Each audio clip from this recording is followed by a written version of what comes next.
Imagina o seguinte, cara. A história começa muito antes da nave acender qualquer motor, muito antes de alguém vestir um traje espacial. Começa numa sala de reunião meio sem graça, cheia de telas, gráficos e uma galera com olheira de meses de trabalho. Ali os caras estão tentando responder uma pergunta simples e ao mesmo tempo gigantesca. Por que a gente vai sair do sistema solar, né? Não é só porque dá pra ir, não é só por aventura. Eles querem entender até onde vai o domínio do Sol, querem estudar aquele espaço entre as estrelas que por muito tempo a gente achava que era só um vazio sem graça. E ao mesmo tempo tem uma coisa mais filosófica rolando, tipo, o que significa para a humanidade dar esse passo? O que muda na nossa cabeça quando a gente olha para a Terra de tão longe que ela vira literalmente um pontinho perdido? Aí entra a parte dos objetivos, né?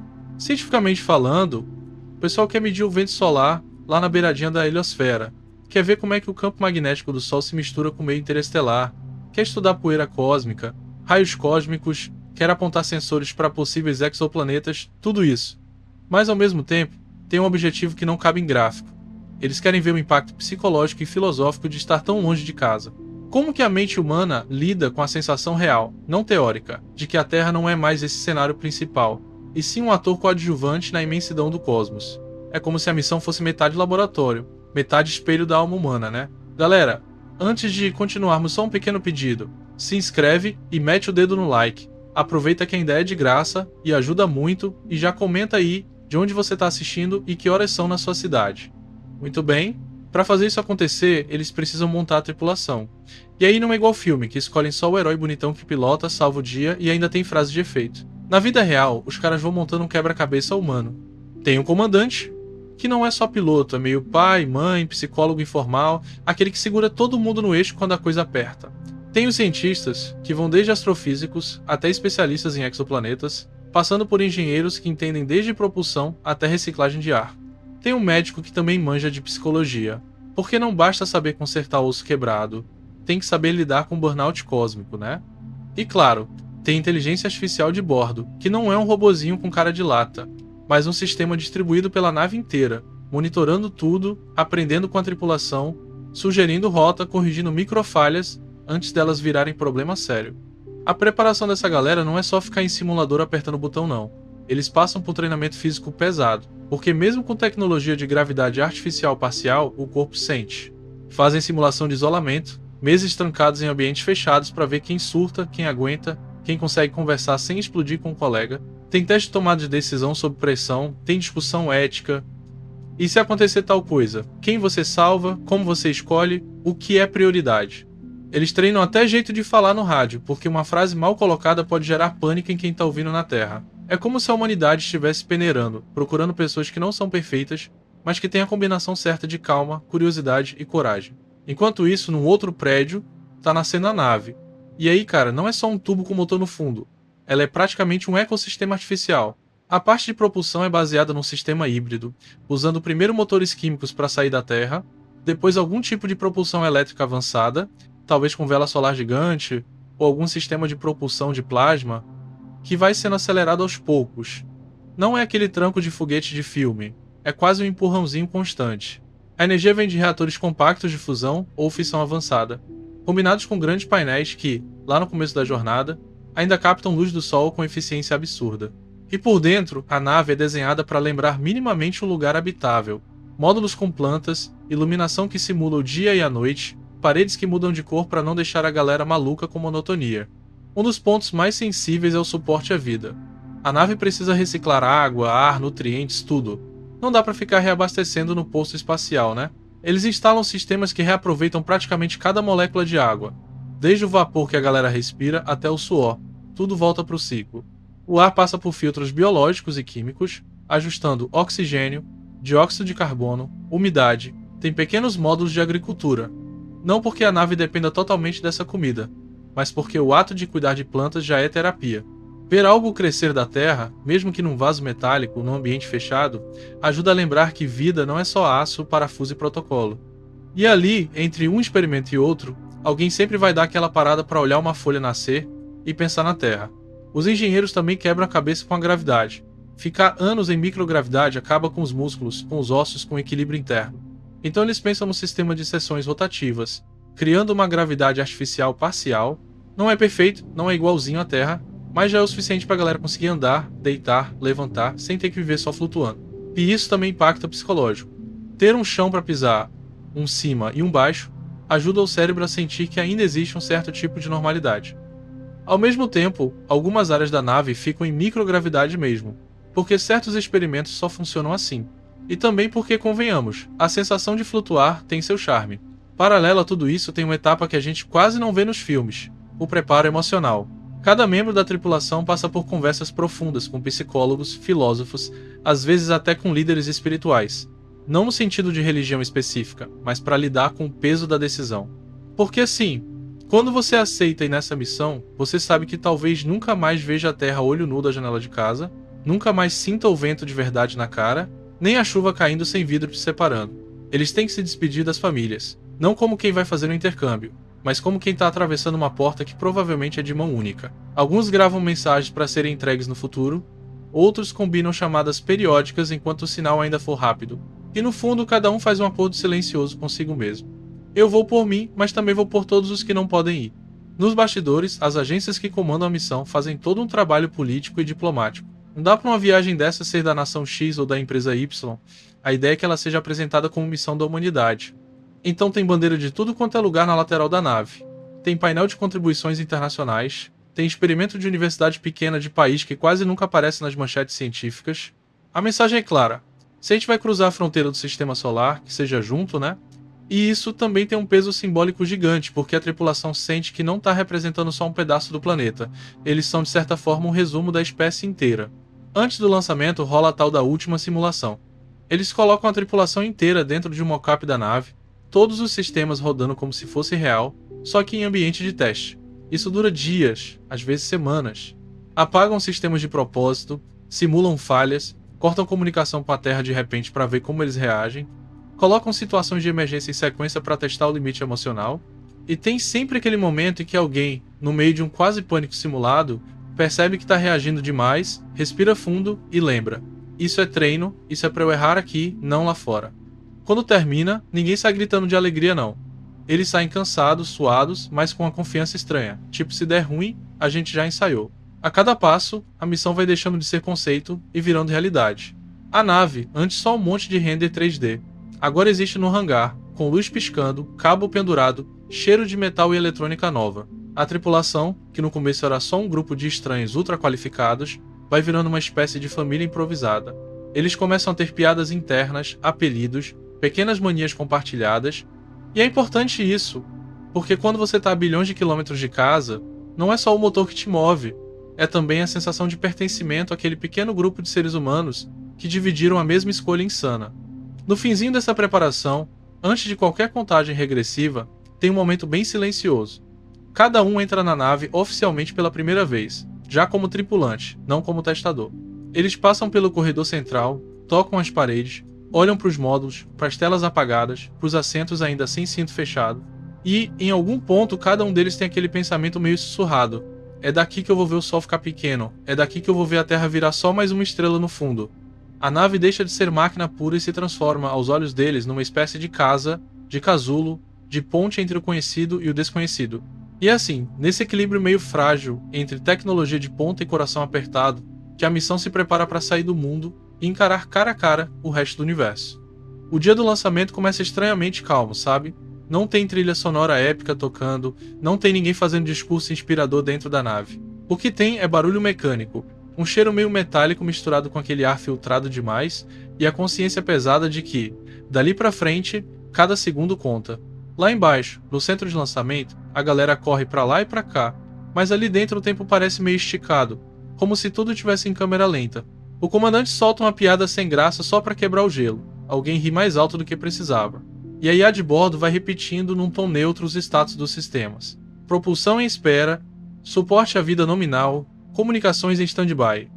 A tripulação começa a se prender nas poltronas, ajustando cintos, checando se os trajes estão bem vedados, e rola aquele silêncio depois de um tempo, aquele silêncio em que ninguém mais tem o que falar que já não tenha sido dito. Lá fora, o céu tá num azul quase irritante de tão perfeito. E a nave, presa na torre de lançamento, parece um prédio fino demais para estar em pé. A equipe em solo fala em códigos, em números, em siglas, e cada um desses sons chega filtrado pelos fones da tripulação. A contagem regressiva ainda nem começou oficialmente, mas, por dentro, cada um já tá com a sua própria contagem rodando. Tipo, última vez que eu tô sentado com os pés apontando para baixo na gravidade da Terra. Última vez que eu tô ouvindo alguém lá de fora respirar no mesmo ar que eu. Ninguém diz isso em voz alta, claro, porque se falar quebra, né? Fica só aquele monte de pensamento cruzando a cabeça, batendo e voltando. Quando a contagem oficial entra nos alto-falantes, a voz do controle parece até mais grave e mais lenta. Faltam 15 minutos para o lançamento. 15 minutos. Não parece muito, mas é tempo suficiente para você revisar mentalmente tudo o que já aconteceu, tudo que deu errado nas simulações, tudo que poderia dar errado agora. Só que, ao mesmo tempo, é tarde demais para voltar atrás. Se alguém falasse cancela tudo, o peso do mundo cairia em cima. Então eles respiram fundo e seguem o protocolo. Conferência de nomes. Cada um responde com um presente meio automático, mas dá para sentir que a voz treme aqui e ali. O comandante olha para os lados, vê os rostos meio pálidos, meio concentrados, e pensa, é agora ou nunca, né, cara? À medida que a contagem desce para menos de 10 minutos, começa aquela sequência de desconexões lá fora. A torre recua, sistemas de alimentação externa vão sendo desligados, e a nave, que até então dependia de meia dúzia de cabos gigantes, passa a viver basicamente por conta própria. É como se estivessem tirando um rodinho de bicicleta, sabe? Ela ainda tá presa no chão, mas já tá sozinha energeticamente, já tá se sustentando com o próprio coração. A IA confirma, energia interna estabilizada, todos os sistemas no modo de lançamentos. Um dos engenheiros de bordo passa o olho num painel cheio de dados, vê as barrinhas todas dentro do verde, e mesmo assim não consegue confiar totalmente no verde. O verde diz que tá tudo bem, mas o corpo sempre suspeita. Quando chega no famoso faltam 2 minutos, o centro de controle entra naquele modo quase religioso. Ninguém mais improvisa nada, ninguém inventa palavra nova, é tudo frase decorada há anos. Controle de atitude, pronto. Propulsão, pronto. Suporte à vida, pronto. Cada pronto é um tijolinho na ponte que está sendo construída rumo ao desconhecido. Na nave, o som de dentro parece diminuir, porque a atenção de todo mundo vai ficando cada vez mais estreita, mais focada. Eles começam a sentir a vibração dos sistemas pressurizando, válvulas se abrindo, combustível sendo pressurizado, um monte de coisa acontecendo lá embaixo que eles não veem, mas sentem no corpo, como um ronco vindo do chão. A contagem entra nos segundos finais, e o mundo, lá fora, provavelmente está gritando, chorando, filmando com o celular, fazendo reação ao vivo. Mas dentro da nave não tem plateia, não tem aplauso. Tem só o som da própria respiração misturado com o último 10, 9, 8 e de repente uma ignição. O que vem em seguida não é um simples tranco, é como se o chão inteiro virasse um tambor gigante sendo esmurrado por baixo. A nave vibra, a coluna vertebral de cada um vibra, o coração tenta acompanhar. Por um momento parece que tudo vai desmontar, que o metal vai ranger até abrir, mas não abre. A nave aguenta, o casco suporta, e pouco a pouco aquele empurrão vertical começa a virar aceleração de verdade. A força G entra em cena como um peso quente, esmagando o peito e grudando cada um no assento. Não é igual montanha-russa, não é aquele frio na barriga rápido e engraçado. É um peso que cresce, que se instala, que diz você tá indo, não tem mais como parar. As vibrações vão mudando de frequência à medida que a nave sobe, o barulho interno lembra uma tempestade constante e os instrumentos no painel parecem um carnaval de números dançando. Só que eles sabem exatamente quais números têm que aparecer. Então o caos é na verdade um tipo estranho de ordem. O comandante grita por cima do barulho, rumo ao espaço. Não precisava falar, todo mundo sabe, mas falar ajuda a mente a acompanhar o corpo. Enquanto isso, o centro de controle na Terra está com uma muralha de telas, mostrando cada ângulo possível. A chama que sai dos motores, a torre ficando para trás, a trilha de fumaça cortando o céu. O pessoal em solo está sentado, mas mentalmente subindo junto, sentindo cada mudança de fase do voo. Quando chega a hora da separação do primeiro estágio, rola aquele micro momento de tensão. O empurrão muda de cara, tem um soluço na aceleração, um baque pesado e depois outro padrão de vibração. Lá dentro, a tripulação sente isso como se o chão tivesse dado um pequeno salto. A IA anuncia separação do primeiro estágio confirmada, segundo estágio nominal. Traduzindo, ainda estamos indo, ainda estamos vivos. Conforme a nave atravessa as camadas mais densas da atmosfera, o atrito lá fora é brutal, mas eles não veem nada disso diretamente. O que chega para eles é só o indicador de altitude subindo, a velocidade aumentando até números que não fazem parte do dia a dia de ninguém, e a força G os prendendo ali, sem muita margem para gesto dramático. A janela ainda mostra um azul intenso, mas ele vai escurecendo sutilmente, quase como se o céu estivesse apagando a luz. Essa transição, esse azul virando quase preto, é um lembrete visual fortíssimo. A gente está saindo da casa que conhece. Lá embaixo, a Terra continua girando, indiferente, como sempre foi. Quando finalmente a nave rompe a maior parte da atmosfera, a sensação física muda de novo.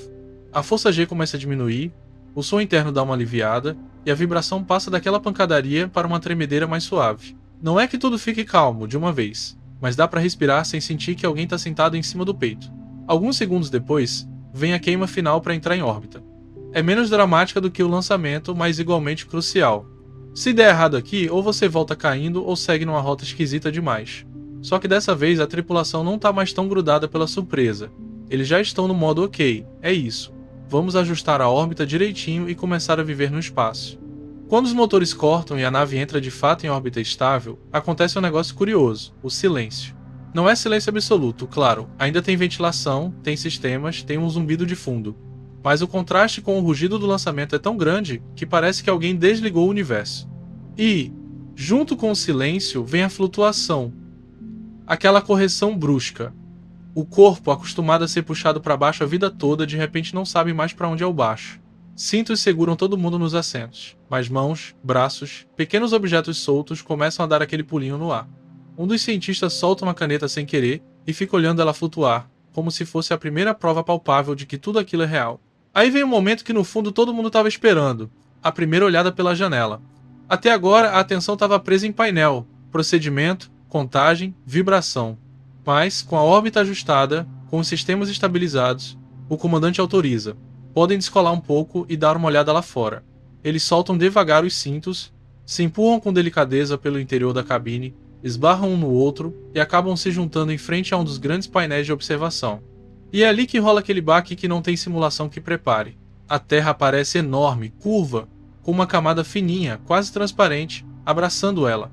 A tal da curvatura que a gente vê em foto, em filme, ganha textura, ganha profundidade. Não é só um desenho azul e branco. É um globo vivo, com nuvens se mexendo, tempestades girando, continentes meio escondidos num canto, e, por cima disso tudo, uma linha delicada, luminosa, a atmosfera. Tão fina que parece até erro de projeto, tipo, não é possível que seja só isso que está segurando todo mundo lá embaixo respirando. Um dos tripulantes, sem nem perceber, fala em voz alta. É muito pouco, né? A gente tá pendurado nesse fiapo. E todo mundo fica quieto por alguns segundos, porque a frase ficou ecoando na cabeça de cada um. Essa visão, cara, é aquele soco emocional que muita gente que foi pro espaço descreve e ninguém consegue reproduzir direito em palavra. É o tal do overview effect acontecendo ao vivo. Eles veem a Terra inteira caber numa janela, veem que não tem linha dividindo o país, não tem cerca, não tem muro. É só um planeta, sem legendas. E essa sensação de que tudo que a gente chama de problema gigante está acontecendo ali, naquela casquinha azul flutuando no fundo completamente escuro, faz um nó na garganta que nenhum treinamento desfez. De repente as coisas ficam ao mesmo tempo pequenas e enormes. Pequenas porque são locais, enormes porque são tudo que alguém conhece. Logo depois dessa contemplação meio silenciosa, entra a primeira comunicação oficial com a Terra. O controle chama: tripulação, aqui é o centro. Temos vocês em órbita estável. Bem-vindos ao espaço. A resposta é quase cerimonial, mas dá pra perceber a voz engasgada de leve. Eles mandam uma mensagem pro mundo inteiro, sabendo que tem bilhões de olhos e ouvidos do outro lado. Contam como foi o lançamento, descrevem a visão da Terra, falam do orgulho de estar levando a humanidade um passo além. Não é discurso ensaiado, mas também não é papo solto. É um meio termo. Porque eles sabem que cada palavra pode acabar um dia num livro de história, numa aula, num documentário antigo. Quando essa primeira rodada de mensagens termina, a nave começa a virar no espaço, apontando devagar seus sensores e sistemas na direção do próximo objetivo. A Terra continua ali, gigantesca, enchendo metade da janela, mas eles sabem que aos poucos ela vai diminuindo. O lançamento acabou, o planeta ficou para trás não emocionalmente, nunca, mas fisicamente. A partir daqui, a direção é uma só, para fora. E, mesmo sem ninguém dizer nada, dá para sentir dentro da nave essa mistura de luto e começo, como se eles tivessem acabado de fechar uma porta enorme atrás de si e, ao mesmo tempo, aberto um horizonte que não tem muro nenhum, só o espaço inteiro esperando. A rotina em órbita mal tinha começado, e já vinha a primeira mudança de plano gigante. Sair da vizinhança da Terra e apontar a nave para a Lua. E aí, cara, a coisa deixa de ser estamos no espaço e vira estamos indo para outro corpo celeste, que é um degrau mental completamente diferente. Dentro da nave, o pessoal começa a preparar a tal da manobra de injeção translunar. Não é só ligar motor e ir reto, né? O negócio é milimétrico. Eles têm uma janela de tempo certinha, em que a posição da nave, da Terra e da Lua se alinham de um jeito que, se você erra, ou passa longe demais da Lua, ou cai num banho de gravidade de volta para a Terra, ou fica rodando numa órbita esquisita que não leva a lugar nenhum.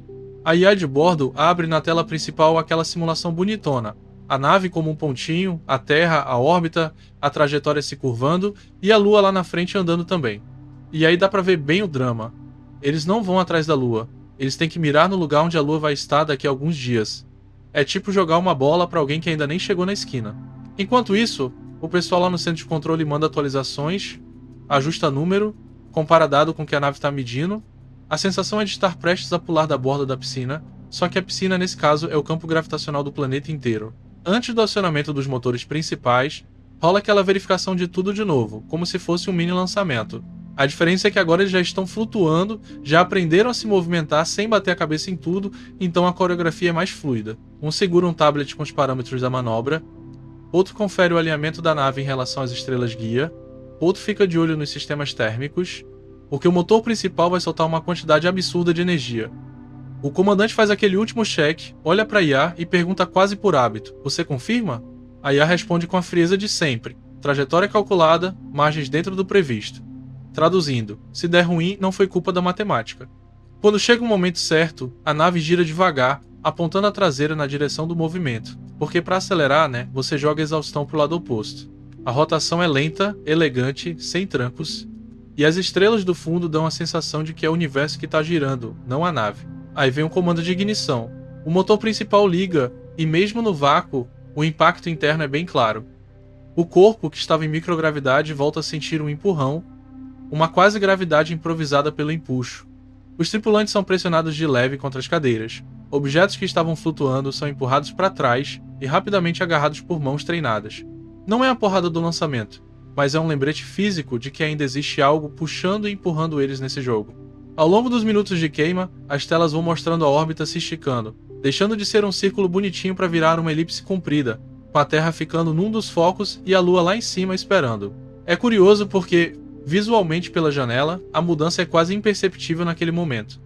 A Terra ainda ocupa um espaço enorme, brilhando, bonita, mas matematicamente eles já deixaram de ser satélites da Terra e estão virando viajantes em trânsito. Quando os motores finalmente desligam, vem aquele segundo de silêncio e depois a confirmação da IA, injeção translunar concluída. Trajetória rumo à Lua estável. Dentro da nave todo mundo solta o ar que nem sabia que estava aprendendo. Os dias seguintes são um tipo de estrada cósmica entre dois mundos. A nave já não está mais correndo ao redor da Terra, mas também ainda não está presa no abraço gravitacional da Lua. É uma região meio intermediária, um corredor de transição. E aí entra a rotina de viagem longa.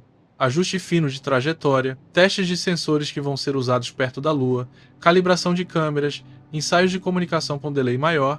A Terra, pela janela, começa a diminuir, devagarzinho, cada dia um pouquinho menor, enquanto a Lua, que antes era só uma bolinha distante, vai ganhando textura, ganhando relevo, começando a mostrar manchas e crateras. É como se os dois estivessem trocando de papel no palco, um saindo de cena e o outro entrando. Durante esse trajeto, rola inevitavelmente a conversa sobre quem já esteve lá antes. As missões Apollo viram tema de papo quase diário. Eles puxam imagens antigas, gravações de áudio dos primeiros passos, aquela poeira lunar subindo em câmera lenta. Só que agora a sensação é outra. Naquela época, o objetivo era pousar, fincar bandeira, mostrar que dava.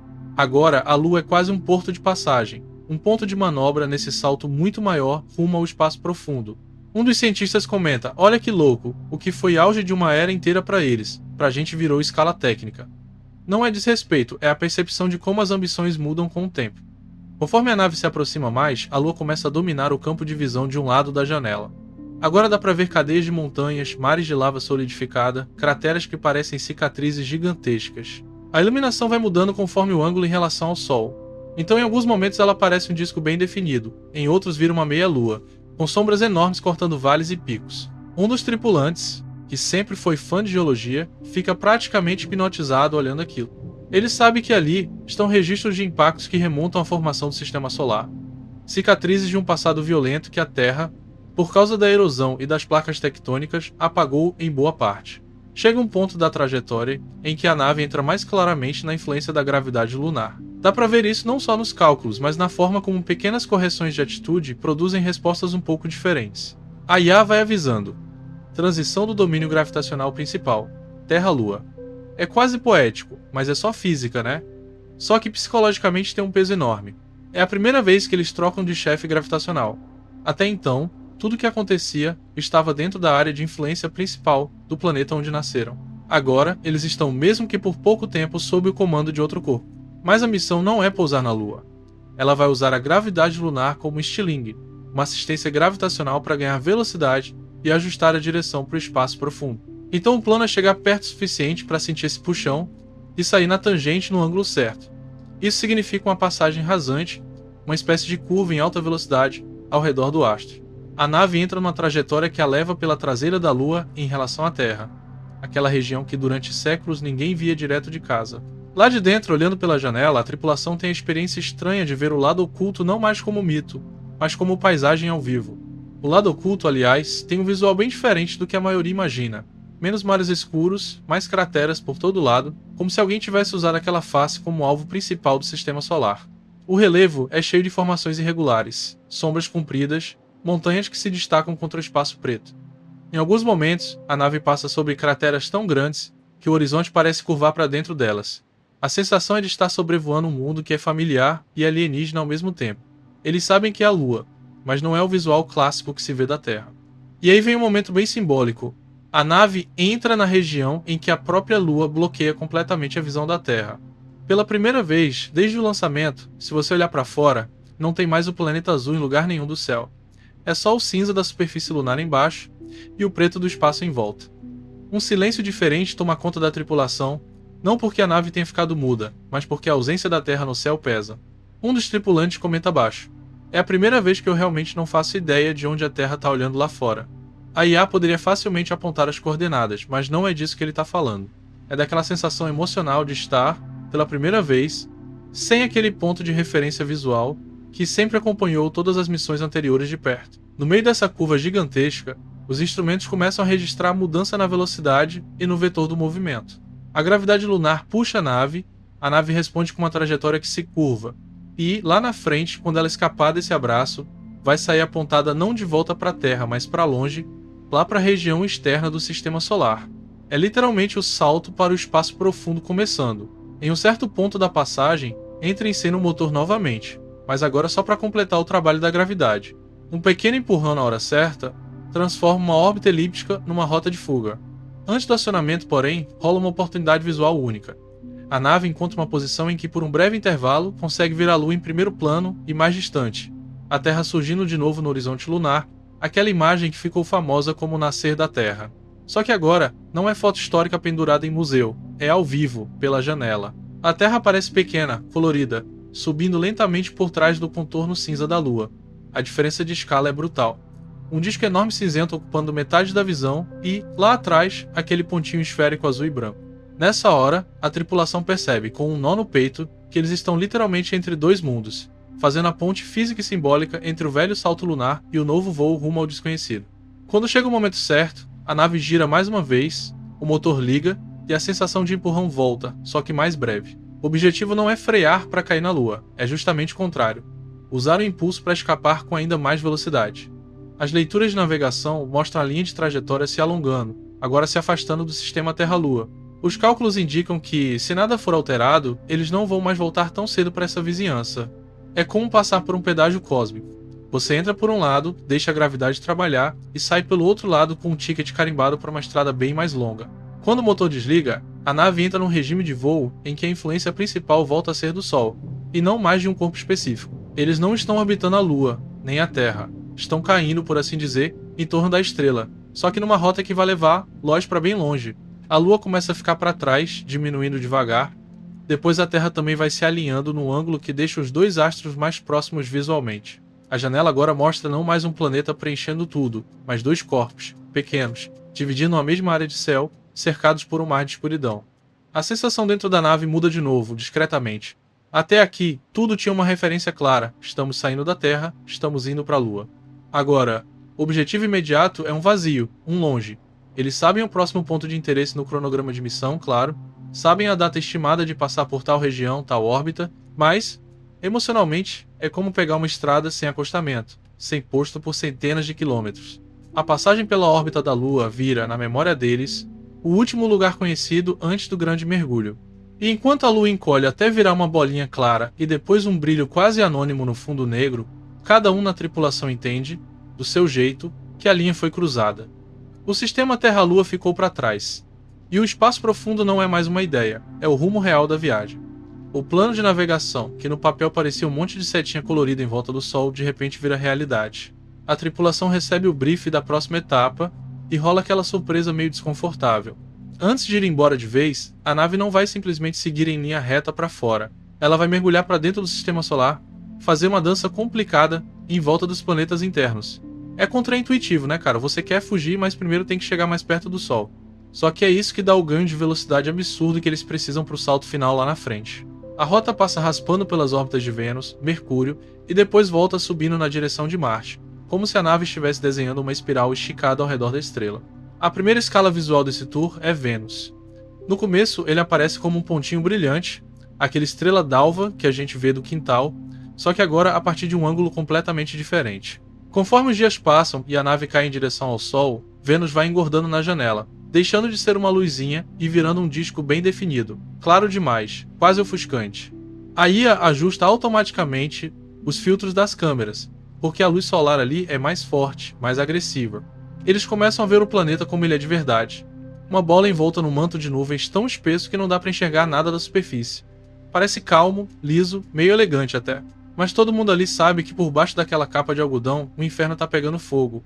Os cientistas da missão não perdem a chance de explicar a diferença, né? Vênus é, em tamanho, quase gêmeo da Terra, mesma categoria de planeta, mesmo tipo de rocha, mesma faixa de distância que poderia ter dado um mundinho cheio de oceanos e nuvens fofas, só que não.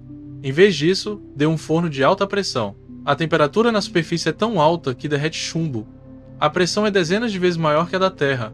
O ar é um caldeirão de dióxido de carbono com ácido sulfúrico. A tripulação observa em silêncio aqueles redemoinhos suaves nas nuvens e alguém comenta: por fora parece até tranquilo, por dentro nem quero imaginar. E é essa lição que fica: dois mundos quase iguais na origem, destinos absurdamente diferentes. A Terra poderia muito bem ter virado um Vênus se o efeito estufa tivesse saído do controle de vez. A nave não vai descer em Vênus nem chegar perto o suficiente para fritar os sistemas, lógico. Mas ela faz uma passagem relativamente baixa em comparação com o padrão das distâncias espaciais. O planeta ocupa boa parte da janela. O horizonte curva com um tom amarelo esbranquiçado e por alguns minutos a nave parece escorregar por cima de um oceano de nuvem. Os instrumentos medem a composição da atmosfera lá de cima, detectam camadas de gás em diferentes altitudes, registram variações de temperatura.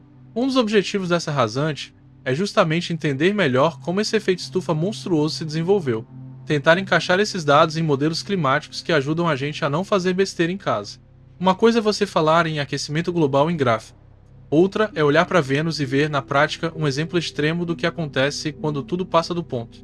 Depois desse abraço de longe, a nave usa a gravidade de Vênus como trampolim. Ela entra por um lado, sai pelo outro com a trajetória dobrada e a velocidade turbinada. E ao invés de direto se afastando, ela desce mais um degrau em direção ao Sol, rumo a Mercúrio. A luz aqui já começa a ficar mais intensa, a estrela pela janela parece maior, mais branca, mais cruel. Os sistemas térmicos da nave entram num modo de operação quase defensivo. Radiadores se abrem, superfícies refletivas são orientadas para minimizar o aquecimento. A tripulação sente a diferença não como calor batendo na pele, porque tudo é controlado internamente, mas pelos avisos constantes da IA, pelos gráficos que mostram o banho de radiação aumentando. Mercúrio aparece primeiro como um grão escuro passando na frente do Sol, um transitinho minúsculo. Depois, aos poucos, vai se destacando como um pedregulho incrivelmente marcado por cicatrizes. De perto, não tem nada de elegante. É um mundo esburacado, coberto de crateras de todos os tamanhos, uma paisagem que lembra um pouco a Lua, mas com um tempero próprio. No visor, dá para ver encostas irregulares, paredões formados por compressão da crosta, fendas enormes. É como se alguém tivesse socado o planeta por bilhões de anos e ele tivesse guardado cada pancada, porque lá não tem atmosfera significativa, não tem vento, não tem chuva para apagar a história. Os cientistas ficam particularmente animados com a chance de observar Mercúrio de ângulos que poucas missões conseguiram. Eles apontam sensores para o terminador, aquela linha entre dia e noite, onde a temperatura despenca de modo absurdo. De um lado, um dia que passa de centenas de graus, do outro uma noite congelante. O planeta gira devagar. Então o dia mercuriano é gigantesco em comparação com o terrestre. A tripulação ouve a explicação e alguém brinca. Imagina organizar expediente aqui, cara, horário comercial ia ser um caos. Mas logo o tom volta a ser sério. Mercúrio é importante porque é quase o laboratório natural do que acontece com um mundo muito perto do Sol, recebendo radiação como se não houvesse amanhã, com um campo magnético fraco e quase nada de ar para filtrar. A passagem por Mercúrio também é uma oportunidade de estudar o próprio Sol de camarote. Alguns telescópios a bordo, protegidos por escudos especiais, se viram para a estrela e começam a registrar atividade em alta resolução, manchas solares, ejeções de massa coronal, estruturas no plasma que, vistas daqui, lembram labaredas gigantes saindo de uma fogueira infinita. Enquanto as imagens rolam, a IA vai comparando com dados históricos, e os cientistas comentam como o humor do Sol afeta tudo, desde clima na Terra até comunicação de nave por milhões de quilômetros. Estar tão perto dele é um lembrete físico de que, por mais que a gente se ache independente, todo mundo é refém do bom e velho reator nuclear natural ali no centro do sistema solar.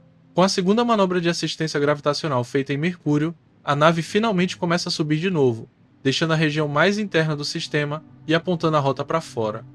A trajetória agora é uma curva que cruza a órbita de Vênus, passa pela órbita da Terra sem chegar perto do nosso planeta, e segue em direção a Marte. A tripulação vai vendo, aos poucos, o Sol diminuir um tiquinho, a luz ficar menos abrasiva e o novo ponto avermelhado ganhando presença no campo de visão. Marte, esse sim, carrega uma carga emocional diferente. Não é só mais um planeta rochoso, ele é quase um personagem recorrente dos sonhos humanos. Conforme a nave se aproxima, Marte vai ganhando cara. Primeiro, um tom vermelho acobreado, depois detalhes mais claros, regiões mais escuras, calotas polares branquinhas nas extremidades. Em um certo ponto, a resolução visual é tão boa que dá para distinguir manchas que são vulcões gigantes, vales com quilômetros de profundidade, planícies cheias de poeira. A tripulação fica grudada nas janelas e nas telas, comparando o que vê ali com as imagens que já estavam acostumados a ver das sondas e dos rovers. É familiar, mas ao vivo tem outro peso, né? Saber que lá embaixo tem robozinho andando, instrumentos cavando o solo, talvez moléculas de água presas em poros de rocha. O relevo marciano impressiona. Olympus Mons, aquele vulcão colossal, enche a tela quando a nave passa num ângulo favorável. Só que, sem referência, é até dificilmente acreditar no tamanho. A IA ajuda, jogando overlays. Altura equivalente a quase 3 vezes o Everest. Diâmetro maior que alguns países inteiros. Mais adiante, o Valles Marineris aparece como uma cicatriz gigantesca rasgando o planeta. Um sistema de cânions tão profundo que, se você estivesse no fundo, mal veria a borda. A tripulação observa essas estruturas e tenta imaginar a dinâmica geológica que produziu isso tudo. Vulcanismo intenso no passado, tectônica diferente da terrestre, talvez até água correndo em canais antigos. E aí entra o ponto que mais mexe com todo mundo: o potencial para a vida. Marte é seco, frio, com uma atmosfera rala e cheia de radiação batendo direto na superfície. Não é exatamente simpático, mas as evidências de que, no passado, ele teve rios, lagos, talvez oceanos rasos, fazem dele o grande candidato, dentro do sistema solar, a ter abrigado algum tipo de vida simples. A nave carrega instrumentos capazes de cheirar compostos na atmosfera, detectar variações de gás que podem indicar atividade biológica, ainda que microscópica. Eles fazem varreduras em regiões onde no passado se detectou metano variando, por exemplo. Os dados vêm limpos, bonitos, cheios de ruído estatístico, e o pessoal fica em cima, tentando separar o que é processo geológico, o que é erro de medição e o que pode ser, só pode, algo vivo. A nave não entra em órbita marciana nem desce, porque essa não é a missão, mas a passagem é baixa o suficiente para permitir imagens em altíssima resolução. Eles veem dunas de poeira fina, rastros deixados por antigas avalanches de areia, encostas com linhas que parecem o resultado de água salgada escorrendo sazonalmente. Não dá para bater o martelo dali de cima, claro, mas cada quadro gravado vira material precioso para futuras análises. Um dos tripulantes, olhando uma região cheia de pequenas estruturas arredondadas no solo, comenta: "Se tiver tido vida aqui, um dia alguém vai cavar nesse lugar e achar um registro." E é estranho pensar que talvez essa missão que está indo embora seja também uma espécie de despedida de um vizinho que a humanidade ainda vai explorar por séculos. Do ponto de vista emocional, Marte é o último lugar onde, em tese, a gente consegue se imaginar vivendo, construindo base, colônia, aquela coisa toda de ficção científica. Mercúrio é praticamente inviável, Vênus também, pelo menos na superfície. Marte não, Marte com tecnologia dá para encarar. E isso cria uma comparação inevitável na cabeça da tripulação. Se um dia a humanidade precisar mesmo de um plano B, é aqui que ela vai tentar primeiro. Só que, ao mesmo tempo, é aqui que fica claro que não existe cópia da Terra. Mesmo o melhor candidato ainda é hostil, ainda é limite, ainda é sobrevivência apertada. A Terra continua sendo o único lugar que não cobra pedágio praticamente nenhum para a gente existir. Quando a nave passa pelo ponto mais favorável da rota em relação a Marte, ela faz a última grande coleta de dados planetários dessa fase. Depois disso, a trajetória começa a puxar eles para fora, o cinturão de asteroides que espera mais adiante. O planeta vermelho, que enchia a janela, vai diminuindo e se encaixando numa bolinha colorida no meio do preto. A tripulação faz os últimos registros visuais, marca coordenadas de possíveis regiões interessantes para futuras missões de pouso, sincroniza todo o banco de dados com os servidores que, com algum atraso, vão recebendo tudo lá na Terra. E à medida que Marte fica para trás, a sensação é de que a viagem mudou de chave de novo. Eles visitaram, mesmo que de longe, os 3 grandes exemplos de mundo rochoso interno. Um que virou inferno estufa, outro que ferve de tão perto do Sol, e um terceiro que talvez tenha tido rios e hoje é deserto gelado. Falta só um nessa lista, né? A própria Terra, que agora já é um pontinho distante em alguma direção. A nave segue, cortando a órbita do planeta vermelho, e todo mundo entende, meio em silêncio, que a partir dali não tem mais planeta irmão por perto. O caminho à frente leva para a região das pedras soltas, dos gigantes gasosos e, bem depois, do limite da própria influência do Sol. O tour pelos mundos internos termina, e com ele acaba também a parte da viagem em que, de certa forma, ainda dava para apontar e dizer: é parecida com a nossa casa. A partir daqui, o desconhecido vai ficando cada vez mais literal. Quando a nave começa a se afastar da órbita de Marte, o clima lá dentro muda de novo, né? Antes, sempre tinha um próximo planeta bem definido no cronograma. Uma bola grande para olhar, um mundo inteiro para comparar com a Terra. Agora o que vem pela frente é o tal do cinturão de asteroides, que durante muito tempo foi mais imaginação de filme do que realidade na cabeça da maioria das pessoas. A galera cresceu vendo nave desviando de pedra a cada segundo, pilotos suando, alarme tocando. E aí quando o pessoal da missão abre o mapa real na tela, com a distribuição dos asteroides, vem a primeira quebra de expectativa. Não é um muro sólido de rocha. É mais um imenso deserto cheio de pedras espalhadas, uma aqui, outra lá longe, um vazio gigantesco entre elas. O que não quer dizer que seja tranquilo, né? Quer dizer só que o perigo é de outro tipo. A IA projeta na tela a trajetória da nave em relação às principais famílias de asteroides. Tem os de tipo C, escuros, ricos em carbono, os de tipo S, mais rochosos, os de tipo M, cheios de metais. Cada grupo ocupa uma região preferencial, como se fosse bairro dentro da cidade. E no meio disso tudo, tem corpos que foram sendo jogados de um lado para o outro por bilhões de anos de gravidade, empurrando e puxando. A rota foi desenhada justamente para passar por perto de alguns alvos interessantes sem se meter em encrenca com aglomerados mais complicados. Mas aí é que tá. Perto, em escala de sistema solar, ainda é uma distância absurda para qualquer mortal. A tripulação tem que reaprender o que significa estar no meio de um campo de asteroides. Os primeiros asteroides que aparecem no radar não são visíveis a olho nu, nem de longe. São pedregulhos de poucos metros, alguns dezenas de metros, que as câmeras só pegam quando a nave aproxima bem e o processamento de imagem dá aquele zoom turbinado.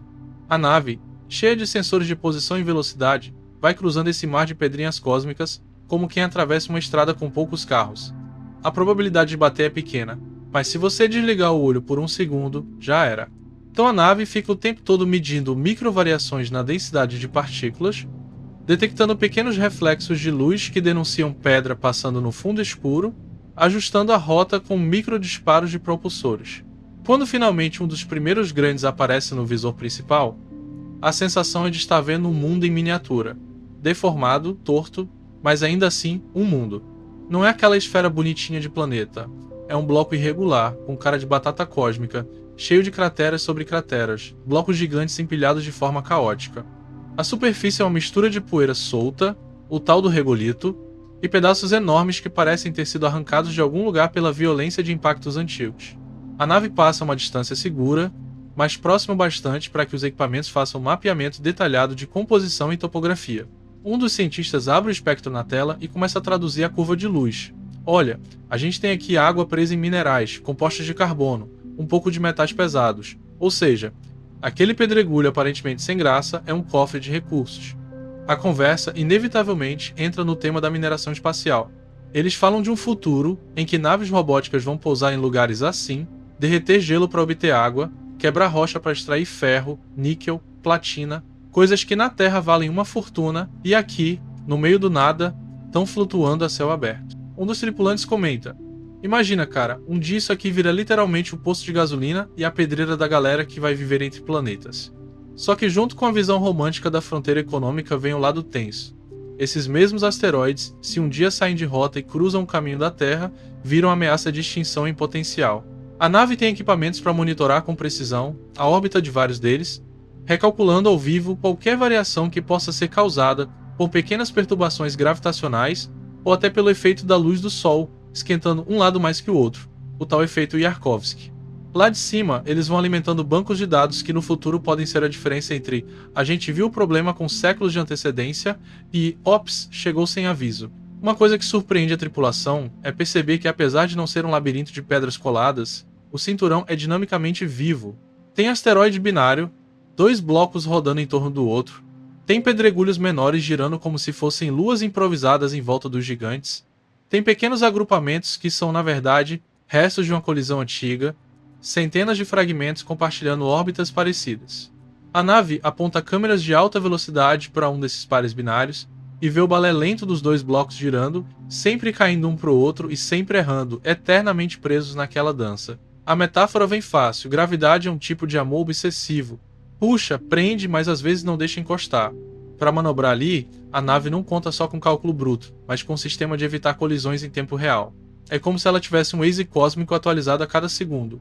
Os sensores de longa distância detectam qualquer coisa com tamanho razoável no caminho.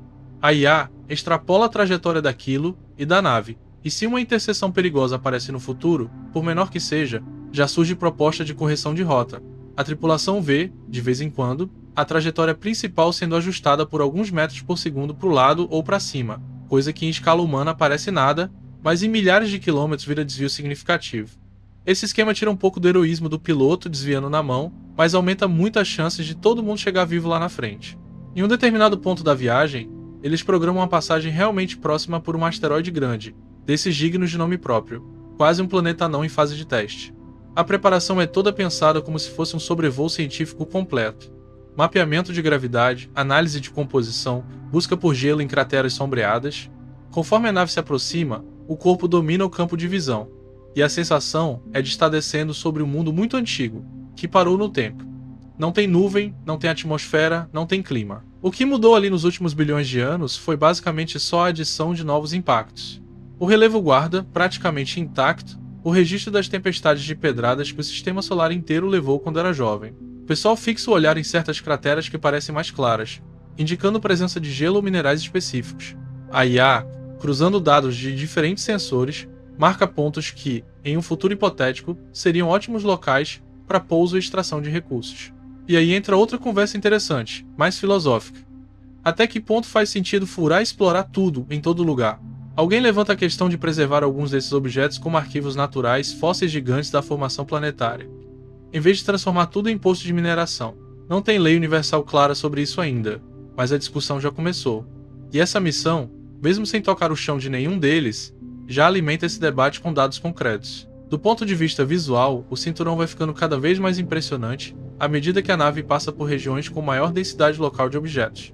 Não é que fique lotado, mas começa a aparecer mais movimento nos sensores. Um asteroide grande passando lá longe, outro cruzando o campo de visão em outro plano, uma chuva de micropartículas batendo nos escudos da nave, como uma chuva finíssima que você só vê quando aponta os sensores, certo? A nave carrega um sistema de blindagem ativa, camadas de material projetadas para absorver impactos de partículas minúsculas que viajam em velocidades absurdas. Vira e mexe, a IA registra. Impacto micro, energia dissipada. É como se lá fora tivesse uma garoa constante de poeira cósmica, invisível a olho nu, mas muito real nos sensores. E tem também a questão da navegação gravitacional. Mesmo objetos relativamente pequenos, produzem pequenas perturbações no caminho da nave.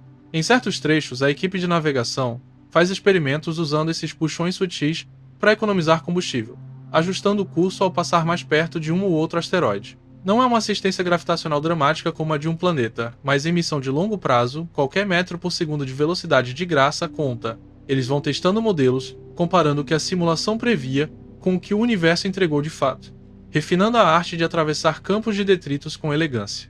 Num momento particularmente marcante, a nave se posiciona de forma que dê para ver, no mesmo quadro, vários asteroides espalhados em distâncias diferentes, tudo realçado pela luz lateral do Sol.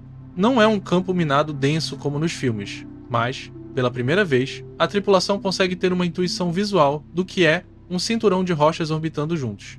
É como olhar para um enxame de abelhas muito disperso, cada uma seguindo sua própria trajetória, todas presas ao mesmo centro invisível, que é a gravidade solar. Enquanto observam, alguém comenta: se um dia a gente dominar isso aqui, dominar essa logística, acabou a ideia de falta de recurso na Terra, né? Falta é coragem e organização. Ainda assim, ninguém ali é ingênuo a ponto de achar que isso é fácil. Se é difícil manter uma cidade funcionando sem caos, imagina coordenar centenas de operações de mineração em rochas que estão se movendo em alta velocidade em trajetórias complexas. A missão vai registrando, além dos dados físicos, uma série de cenários de risco. O que acontece se um empurrão mal calculado num asteroide pequeno altera a órbita dele de um jeito que 100 anos depois o coloca numa rota de colisão com outro corpo ou com um satélite de comunicação vital? O cinturão, ao mesmo tempo que é tesouro, é também um tabuleiro de xadrez delicado. Cada jogada de futuro tem que ser pensada em escalas de décadas, séculos. No final dessa travessia, quando a nave vai saindo da região de maior densidade de asteroides em direção à órbita de Júpiter, a tripulação olha para trás, metaforicamente, e entende que cruzou um tipo especial de subúrbio cósmico. Eles não passaram por mundos com atmosfera, mares, vulcões ativos. Passaram por escombros de construção, pelos tijolos que sobraram depois que os planetas foram montados. Cada pedra dessas é um pedaço da história que poderia ter formado um planeta que nunca existiu, ou que foi desmontado pela gravidade e pela violência dos impactos. E essa ideia de que o sistema solar não é só planetas bonitos e luas interessantes, mas também montanhas e mais montanhas de ruína flutuando, muda a visão que eles têm da própria origem. O lugar de onde vieram não é uma obra pronta, é um canteiro ainda cheio de material espalhado. E a nave, seguindo em frente, leva na memória um mapa bem detalhado desse entulho precioso que um dia, com muita responsabilidade, a humanidade talvez use para se espalhar ainda mais longe. Quando Júpiter começa a aparecer de verdade na frente da nave, a sensação dentro da tripulação é meio difícil de explicar, né? Até então eles tinham visto planetas rochosos. Asteroide, pedregulho, coisa sólida, coisa que você, em teoria, conseguiria imaginar um chão. Agora não. Agora é um mundo que é praticamente só atmosfera, um colosso de gás e nuvem, um negócio tão grande que faz tudo o que veio antes parecer miniatura. No visor principal, o planeta começa como um disco alaranjado meio tímido, mas à medida que a nave se aproxima, ele vai crescendo, crescendo, até ocupar um pedaço ridículo da janela, com aquelas faixas coloridas e a famosa mancha vermelha girando como uma ferida antiga no rosto do gigante. A IA vai jogando na tela números só para a mente ter um chão. Diâmetro aproximadamente 11 vezes o da Terra, mais de 70 luas conhecidas, campo magnético absurdamente mais forte que o nosso. E a tripulação vai absorvendo aquilo não só como ficha técnica, mas como uma espécie de choque de humildade. Um dos tripulantes comenta, quase sussurrando: se a Terra é uma casa, Júpiter é tipo o condomínio inteiro. E é meio isso mesmo, cara, porque o planeta não tá ali só de enfeite. Ele moldou a história do sistema solar desde o começo, puxando asteroides, chutando o cometa para fora, protegendo e às vezes ameaçando os mundos menores. À medida que eles chegam mais perto, o problema deixa de ser como admirar e vira como chegar sem tomar uma surra de radiação. O campo magnético de Júpiter prende partículas carregadas numa espécie de cinturão de morte em volta do planeta, um lugar em que eletrônica frita, material estraga, corpo humano ia virar estatística em pouco tempo. Então a rota da nave é desenhada para passar meio de lado, evitando as zonas mais brutais, quase como se você contornasse a beirada de um furacão sem querer entrar no olho. A IA marca na simulação as regiões em vermelho, e é nítido que tem áreas ali que ninguém quer nem pensar em chegar perto. Mesmo assim, o que eles conseguem ver e medir a distância já é absurdo. As faixas coloridas que a gente vê em foto, vistas de perto, revelam estruturas mais finas, redemoinhos menores, turbilhões, manchas que parecem tempestades dentro de tempestades. A grande mancha vermelha, por exemplo, aparece como um ciclone colossal, com bordas onduladas, camadas sobrepostas de nuvem. Eles sabem que aquilo ali é uma tempestade que dura séculos, talvez mais de 300 anos, soprando ventos que dariam risada de qualquer furacão terrestre. Um dos sensores faz leituras de altitude de nuvens, composição química, e o pessoal vai narrando em tempo real. Amônia, hidrogênio, água em diferentes fases, como se fosse a receita de uma sopa caótica que nunca para de ferver. Mas, por mais que o planeta em si seja hipnótico, o que realmente pega a tripulação são as luas. Júpiter não é só o mundo, é praticamente um mini-sistema solar particular. No caminho da nave, uma das primeiras a chamar a atenção é Io, a lua vulcânica insana. Pelo monitor, eles veem uma bola amarelada cheia de manchas laranjas e pretas, como um queijo mofado gigante, e começam a detectar plumas saindo da superfície, geysers de enxofre sendo cuspidos a centenas de quilômetros de altura. A IA mostra na tela registros térmicos, áreas mais quentes, e fica claro que ali o interior está fervendo por causa das forças de maré, do aperto gravitacional que Júpiter faz. Mais adiante, Ganimedes e Calisto aparecem como mundos gelados, cheios de crateras, com sutis diferenças de brilho e textura. A galera comenta como Ganimedes é maior que Mercúrio, ou seja, dá para chamar tranquilamente de mundo sem culpa, mesmo sendo só uma lua. Mas aí, cara, vem ela, Europa. A nave ajusta um dos sobrevoos justamente para passar por uma região favorável de observação de Europa, porque esse é um dos pontos altos científicos da missão. Quando essa lua entra em cena, a estética muda completamente. Em vez de cratera por todo lado, eles veem uma crosta relativamente lisa, branca azulada, cortada por linhas avermelhadas, rachaduras enormes cruzando o disco inteiro.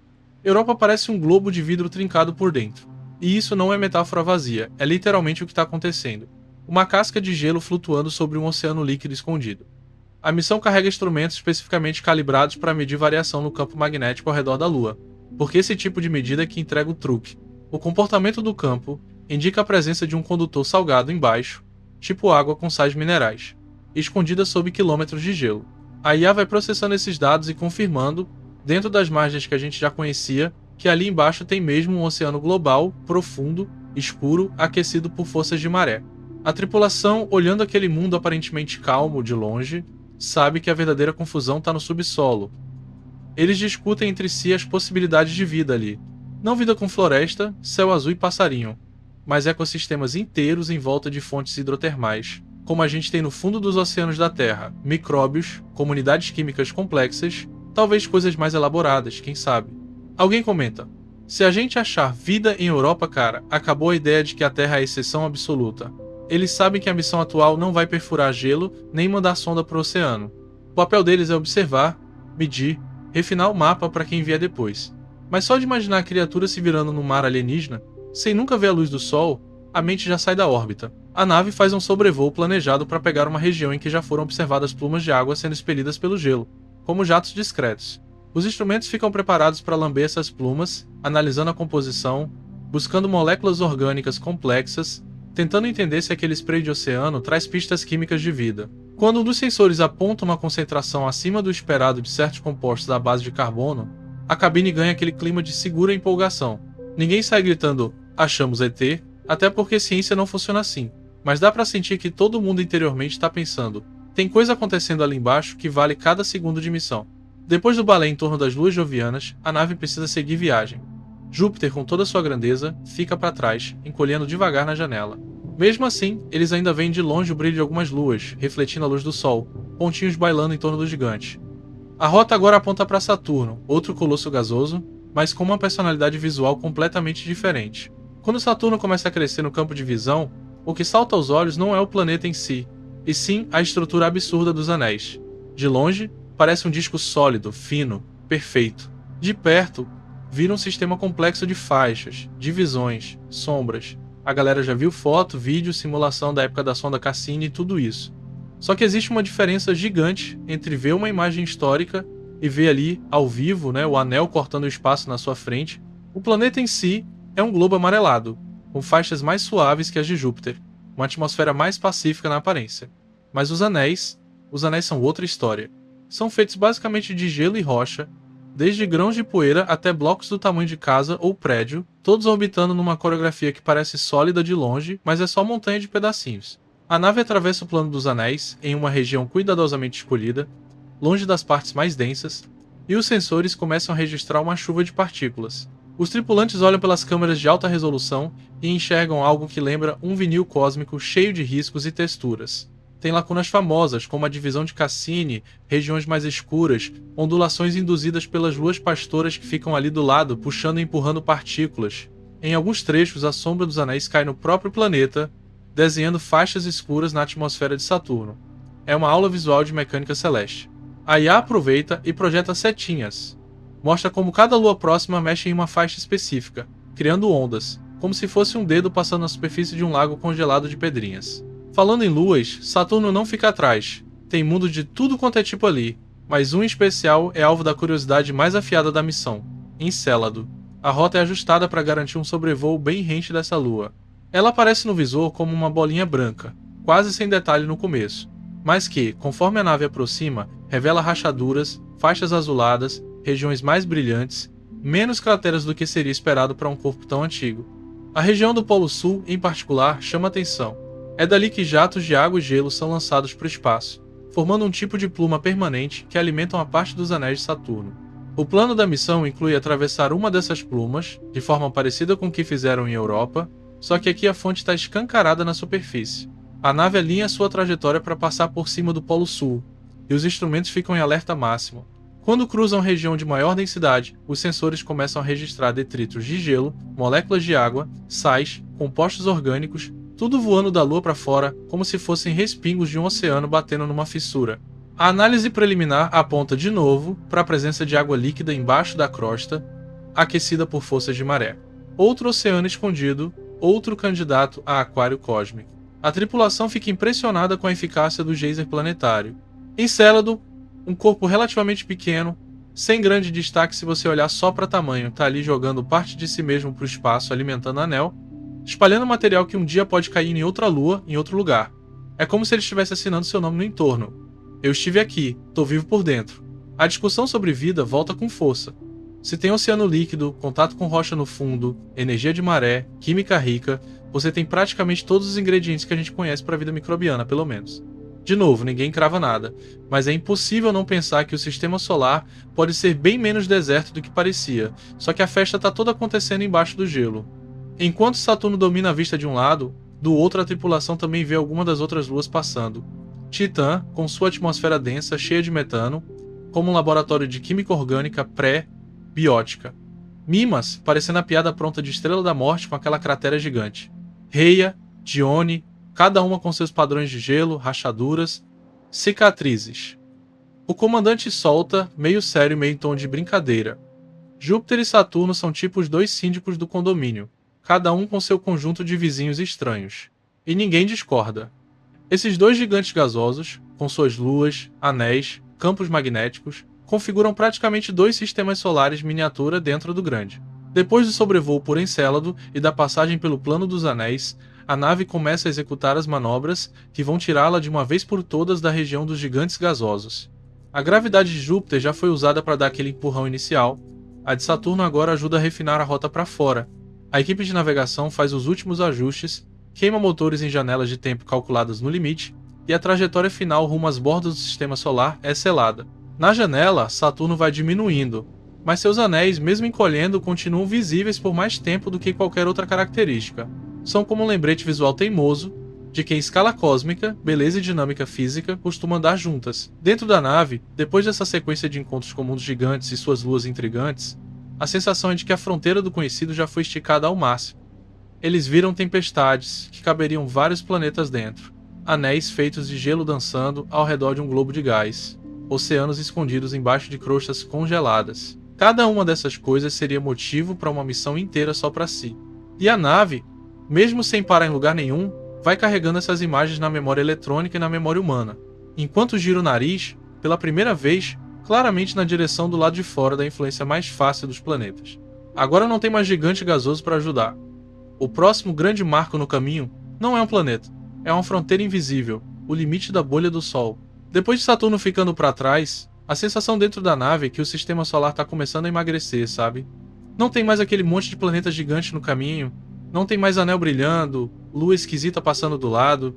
Agora, quando a galera olha pela janela, o que domina mesmo é o escuro, pontilhado por estrelas que visualmente parecem quase as mesmas que a gente vê da Terra. E isso é até esquisito, né, cara? Porque por dentro eles sabem que estão a uma distância absurda de casa, mas o céu não entrega tanto assim.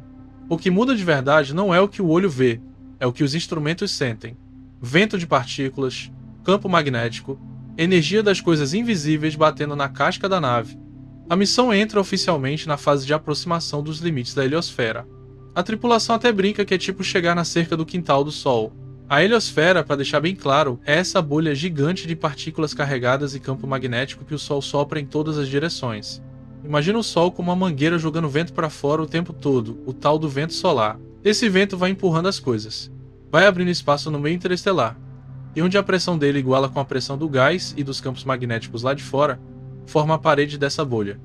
Não é uma parede sólida, né? É uma fronteira meio borrada, mas muito real para os instrumentos. Lá dentro da nave, os gráficos começam a ganhar destaque. Tem um painel só para monitorar o vento solar, densidade de partículas, velocidade, direção, energia. Mais perto do Sol, anos atrás, esses números eram relativamente estáveis, com variações que acompanhavam explosão solar, tempestade, essas coisas. Agora, conforme a nave vai se afastando, os dados mostram o vento perdendo força, ficando mais rarefeito, mais lento. É como se a galera estivesse indo cada vez mais pro fim da ventilação, para um lugar onde o ventilador já não dá conta de mandar ar com força.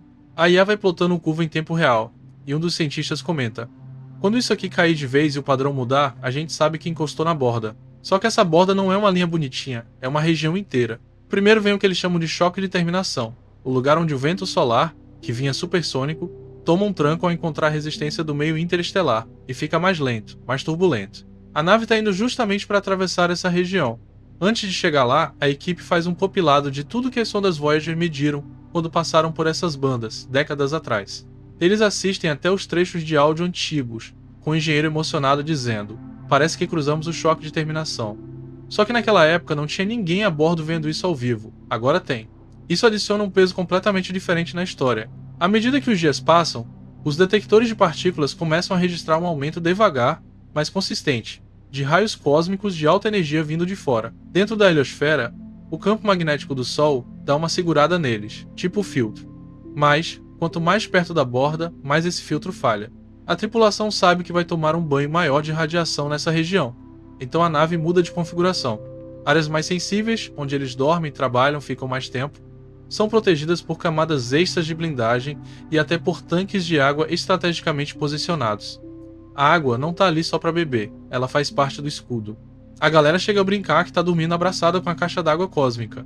O choque de terminação, em si, não tem placa, mas os instrumentos sentem. Primeiro, a velocidade das partículas do vento solar cai bruscamente. Depois, a direção do campo magnético dá uma bagunçada, fica mais turbulenta. É como sair de uma estrada lisa e entrar num trecho de paralelepípedo esquisito, cheio de buraco, só que em termos de plasma.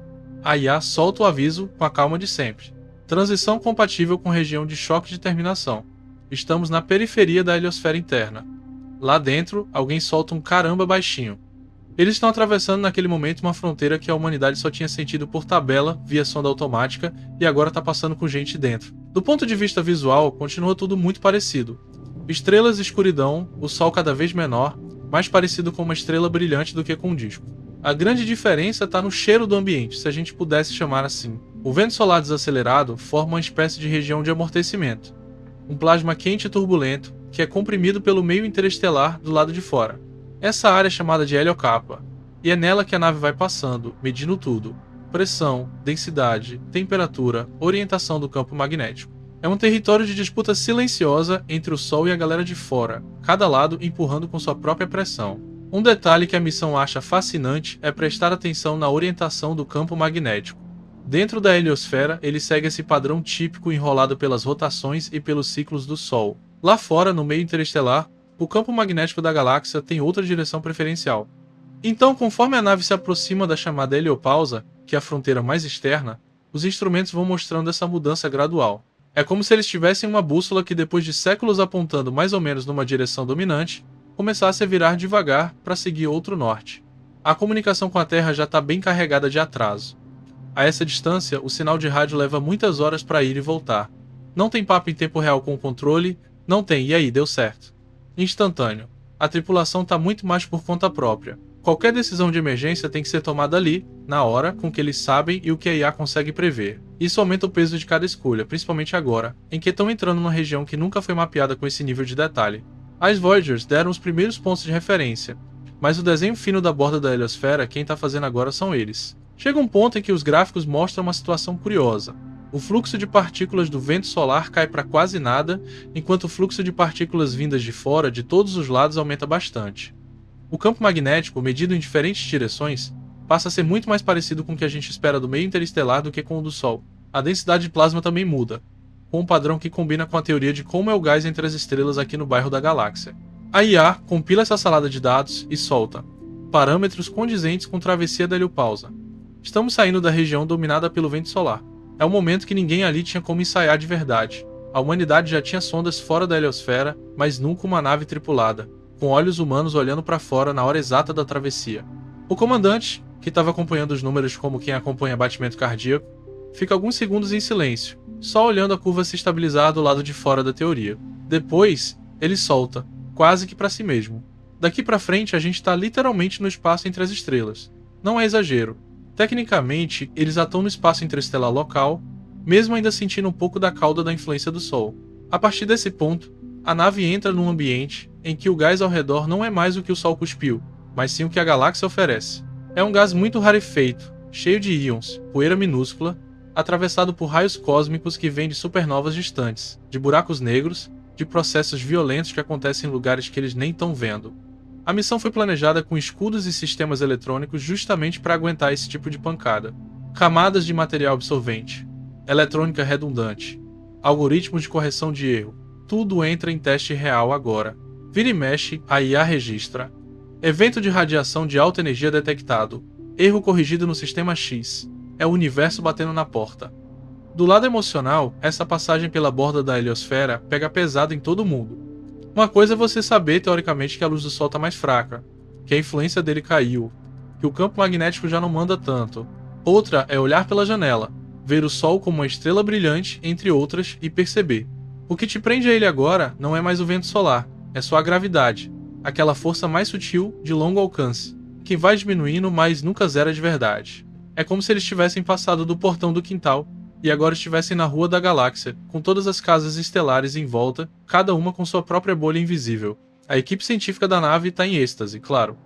Eles têm instrumentos capazes de medir coisa que as sondas primeiras nem sonhavam. Dá para mapear pequenas variações na densidade do meio interestelar, identificar ondinhas de gás, regiões um pouco mais densas, um pouco mais quentes. Dá para comparar isso com mapas de rádio, com dados de telescópios que a galera na Terra está apontando para o mesmo pedaço de céu. É como se pela primeira vez a gente estivesse passando o dedo na superfície daquilo que antes só era um borrão à distância. E tem uma coisa curiosa. Mesmo fora da heliosfera, o Sol continua sendo para eles a referência principal. Ele é a estrela mais brilhante no céu, ainda domina o panorama visual quando você olha na direção certa. Mas, quando eles giram a nave e olham para outras regiões, percebem que o fundo de estrelas, apesar de parecer familiar, está todo ligeiramente deslocado em relação às constelações que a gente conhece da Terra. Porque, né? A perspectiva mudou. A galáxia é a mesma, mas o ponto de vista não é mais aquele pequeno planeta azul. Isso gera um estranhamento sutil, como entrar numa casa que você conhece, mas com todos os móveis em lugares um pouco diferentes. O mais louco é que, do ponto de vista do Sol, eles ainda estão perto. A heliosfera, apesar de enorme, é só uma bolha minúscula comparada ao tamanho da galáxia. Sair dela é tipo dar o primeiro passo para fora da calçada. Mas para a mente humana, acostumada com escala de cidade, país, planeta, isso já é um salto absurdo.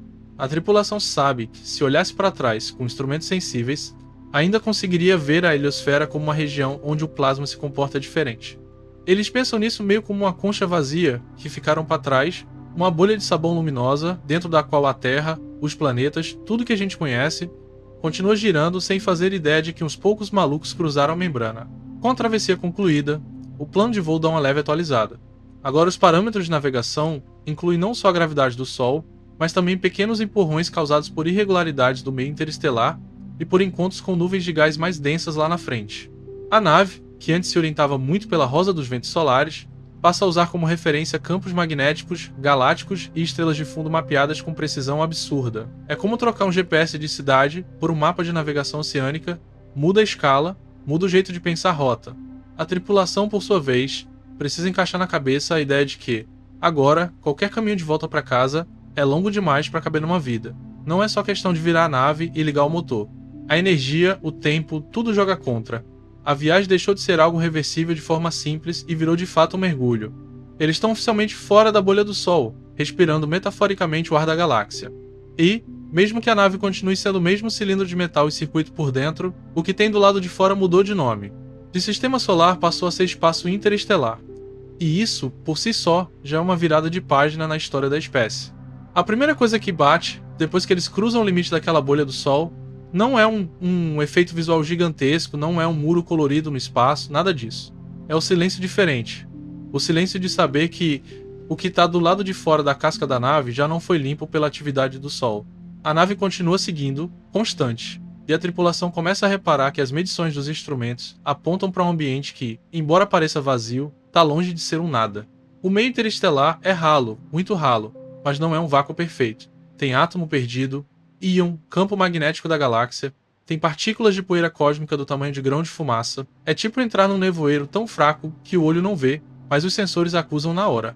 Com o tempo, essa sensação de estranheza vai virando rotina. Eles ajustam a nave para fazer varreduras constantes, como se estivessem tateando a água com o pé antes de mergulhar inteiro. E aí começam a aparecer as primeiras estruturas grandes, não no sentido de pedra ou planeta, mas de nuvem. A nave se aproxima de uma região do espaço, em que a quantidade de poeira e gás aumenta um pouquinho, só um pouquinho, mas o suficiente para a distância escurecer parte do fundo de estrelas. A tripulação olha pelas janelas e percebe que tem áreas do céu onde as estrelas parecem apagadas, como se alguém tivesse passado um pincel de sombra preta ali. Essa é a tal da nuvem escura interestelar, né? Aquela que não brilha por si, mas bloqueia a luz do que está atrás. A IA projeta os dados na tela e dá para ver claramente o aumento de densidade. Ainda assim, se alguém abrisse uma janela ali, coisa que obviamente ninguém vai fazer, não veria névoa rodando, nada. A escala é tão grande que o olho humano não tem registro. A tripulação passa por essa região e a sensação é meio contraditória. Olhando para frente, você vê menos estrela. Olhando para os gráficos, você vê mais matéria. Um dos cientistas comenta: aqui, aparentemente vazio, é basicamente o berçário da próxima geração de estrelas. Por que isso, né? Essas nuvens frias e escuras são depósitos de matéria-prima. Se em algum ponto a gravidade vencer a resistência, se a coisa colapsar, ali nasce a estrela.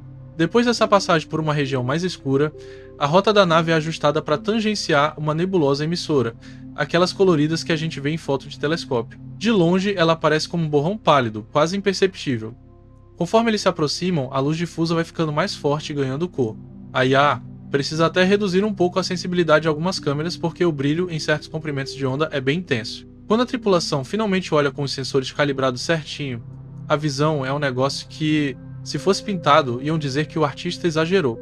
Grandes nuvens avermelhadas, regiões azuladas, filamentos de gás que parecem fumaça congelada em pleno voo. O mais louco é que essa cor não é maquiagem, é física pura. O vermelho vem do hidrogênio ionizado, elétron caindo de nível e soltando fóton com aquela energia específica. O azul esverdeado vem de outros elementos, oxigênio, enxofre, estimulados pela radiação de estrelas jovens quentes no centro da nebulosa.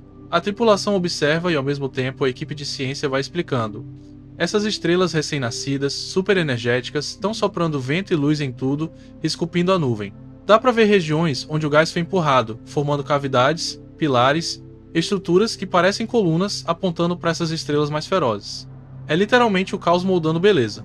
Chega um momento em que a nave passa suficientemente perto de uma dessas regiões de formação estelar para conseguir ver nas imagens de alta resolução os discos protoplanetários em volta de algumas estrelas.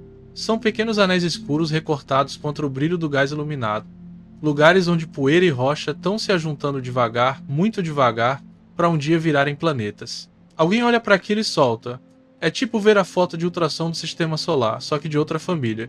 E é exatamente isso, né?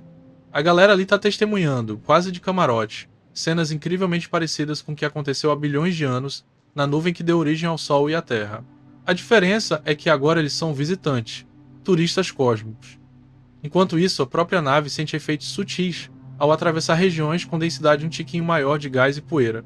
Não é que ela freie visivelmente, mas alguns sensores de impacto registram encontros com grãos maiores, como se fossem mosquitinhos batendo num carro em alta velocidade. Nada que ameace a integridade, porque a blindagem foi pensada para isso.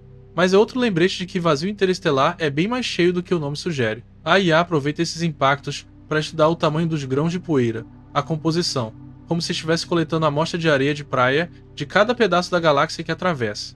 Mais para frente, o roteiro da missão leva a nave para perto de uma outra categoria de estrutura, uma região onde uma estrela já está em fim de vida, cuspindo material de volta para o espaço.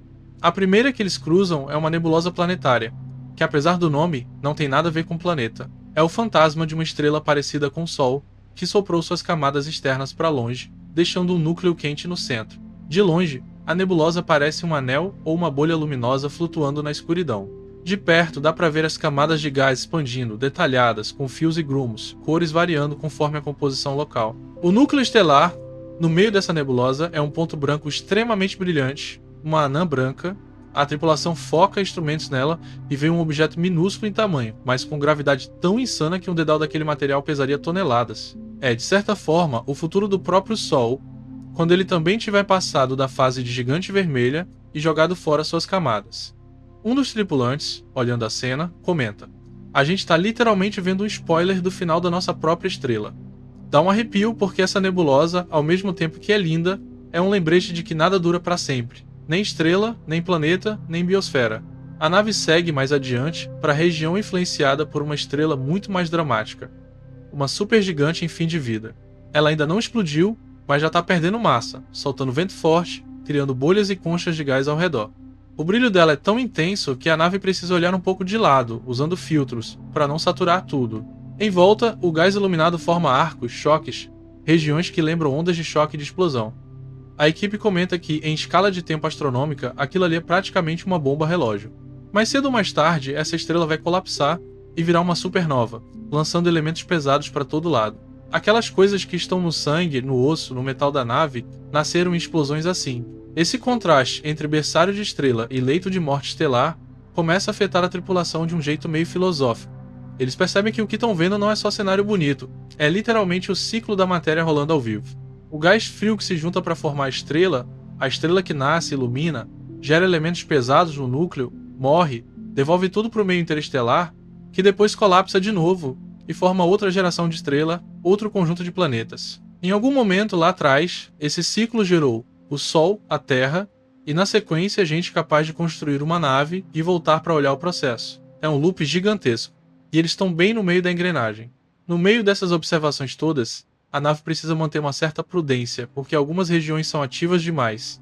Perto de restos de supernova, por exemplo, a densidade de raios cósmicos é mais alta, tem choque de gás se encontrando em velocidades absurdas.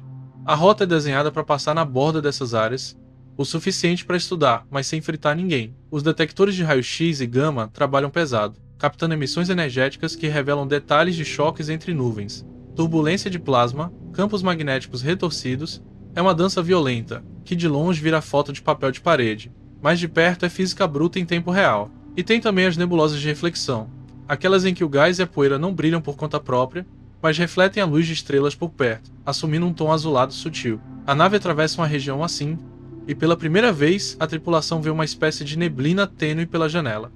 Não é uma neblina densa, não atrapalha a visão das estrelas distantes, mas cria um brilho difuso, um fundo suave, como se alguém tivesse passado um pano empoeirado na lente do cosmos. A poeira nesses lugares é feita de grão minúsculo misturado com moléculas complexas, incluindo compostos orgânicos simples. É o tipo de material que mais tarde, indo parar num disco de formação planetária, vira tijolo para construir coisas como moléculas de DNA, proteína, essas coisas todas que a gente associa à vida. Em certos momentos, a nave reduz levemente a velocidade em relação a algumas dessas nuvens, quase como se estivesse boiando por elas. A ideia é ficar tempo suficiente para mapear em detalhe as variações de densidade, a temperatura, o tamanho médio dos grãos de poeira. A tripulação acompanha as imagens e percebe como essas nuvens, que de longe pareciam homogêneas, são extremamente estruturadas. Manchas mais densas, filamentos finos, regiões quase vazias, bolsões onde a gravidade já começou a puxar matéria para formar núcleos. Não é um algodão doce flutuando, é um tecido complexo cheio de dobra e nó. Com o passar do tempo, esse caminho pelo espaço interestelar deixa de ser só a estrada entre o Sol e outro sistema, e vira um grande laboratório da galáxia. Cada trecho revela uma fase diferente do ciclo estelar. Aqui o gás está se juntando, ali a estrela jovem está soprando tudo, mais adiante uma velha está devolvendo material. Lá longe outra já explodiu e espalhou metais pesados pelo bairro. A nave vai registrando isso com relatórios meticulosos. Mas a parte que ninguém tinha como prever direito é o impacto que isso tem no senso de escala da tripulação. Eles se dão conta de que não estão viajando num fundo fixo com luzinha colada, estão navegando num ambiente vivo, mutável, onde cada nuvem, cada brilho, cada buraco escuro tem história e futuro. Em algum ponto dessa jornada por nuvens escuras e nebulosas coloridas, alguém solta uma frase que gruda na cabeça de todo mundo. A gente não está só atravessando o espaço entre estrelas. A gente está atravessando material que um dia pode virar outro nós em outro lugar. E é isso mesmo. Poeira cósmica, gás, choque de supernova, tudo isso é matéria-prima de consciência em potência. A nave segue em frente, cortando essas regiões, e atrás dela, a trilha que fica não é rastro de fumaça, é uma linha invisível de dados. Imagens e percepções humanas conectando o pequeno pontinho azul de onde eles vieram com essa imensidão criativa da galáxia. A estrela aparece primeiro como mais uma entre milhares, né? Só um pontinho a mais no fundo já lotado. Mas para os instrumentos ela nunca foi só mais uma. Desde muito antes da nave cruzar a heliosfera, aquela estrela já estava marcada no plano como alvo principal. Distância razoável, tamanho parecido com o Sol, temperatura interessante, sinais suspeitos de exoplanetas girando em volta. Agora, pela primeira vez, a nave está chegando perto bastante para transformar gráfico em paisagem. A IA começa a dar prioridade para os dados vindos daquela direção. e aos poucos a tripulação vai sentindo que o ambiente inteiro dentro da cabine muda de clima. É meio que tudo que a gente fez até agora era estrada, agora chegou o lugar. Antes de ver qualquer planeta diretamente, o time puxa as curvas de luz da estrela. A nave, com instrumentos muito mais sensíveis do que qualquer telescópio que ficou na vizinhança do Sol, mede microvariações no brilho quando algum exoplaneta passa na frente, fazendo trânsito. No monitor, aquela linha quase reta de luminosidade, se você dá um zoom absurdo, revela quedinhas minúsculas, repetidas, em intervalos perfeitos. Cada queda é um planeta dizendo "Oi, tô aqui". Eles começam a marcar trânsito curto, órbita bem próxima, provavelmente um mundo quente demais. Trânsito mais longo, órbita mais externa. Um deles cai exatamente na zona habitável, aquela distância em que a água líquida pode existir na superfície. A tripulação se entreolha, sem precisar dizer nada. Todo mundo sabe que é para esse que os olhos vão correr. Conforme a nave se aproxima, a estrela deixa de ser só um ponto e vira um disco pequeno, intenso, com brilho controlado por filtros pesados. Ela é um pouco mais fria que o Sol, mais alaranjada, o que já levanta a primeira consequência óbvia. Qualquer céu em planetas ali vai ser banhado por uma luz diferente, mais avermelhada, mais quente no tom, menos branco de meio-dia terrestre. Os sensores de espectro usam o tempo todo, quebrando a luz da estrela em arco, íris cheios de riscos finos. Daí se tira composição, temperatura, atividade. A galera vê poucos sinais de violência extrema, nada de estouro louco de erupção que fosse varrer a atmosfera com radiação todo dia. Um dos cientistas solta: "Se eu fosse vida, eu não acharia ruim nascer num lugar desses." Instad. Mas o grande barato mesmo é quando eles começam a medir a luz que passa pelos exoplanetas diante da estrela. É aquele truque esperto. Quando o planeta transita, uma parte da luz da estrela atravessa a atmosfera dele antes de chegar na nave, deixando uma assinatura nos espectros. O primeiro mundo analisado é o mais interno, o torradão. O espectro mostra muito sódio, muito vapor, sinais de temperaturas absurdas. A IA reconstrói um modelo visual. Céu amarelo esbranquiçado, nuvens densas de gotículas metálicas, talvez chuva de algo que na Terra seria sólido, até vidro derretido. A superfície, se existir como coisa definida, seria um mar de rocha líquida, vulcões cuspindo sem descanso. É um planeta que serve quase como vitrine de tudo que pode dar errado quando você chega perto demais da fogueira estelar. O segundo planeta já é mais gentil com a imaginação. Está numa órbita intermediária, não tão perto, não tão longe. Os dados apontam para uma atmosfera densa, com camadas de nuvens altas, presença de gases como metano, talvez amônia, talvez outras moléculas mais complexas. A IA joga uma simulação. Um mundo coberto em grande parte por oceanos profundos, com poucas, se é que alguma, ilhas sólidas emergindo. A luz da estrela, alaranjada, batendo na superfície dessas águas, daria céus em tons de cobre, crepúsculos infinitos. A tripulação imagina tempestades gigantescas rodando contínuas sobre esses mares, raios cortando horizontes que ninguém nunca viu.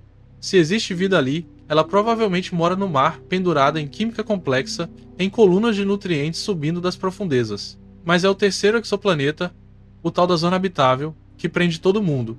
O trânsito dele é mais suave, a órbita mais larga. A temperatura estimada cai na faixa deliciosa, em que você pode falar em água líquida sem forçar muito a barra.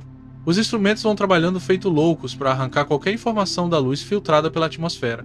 Demora, porque é um sinal fraco, escondido na borda do brilho da estrela. Mas aos poucos a equipe começa a ver coisa interessante. Traços de vapor d'água, presença forte de dióxido de carbono, uma quantidade pequena mas consistente de oxigênio, um cheirinho leve de metano.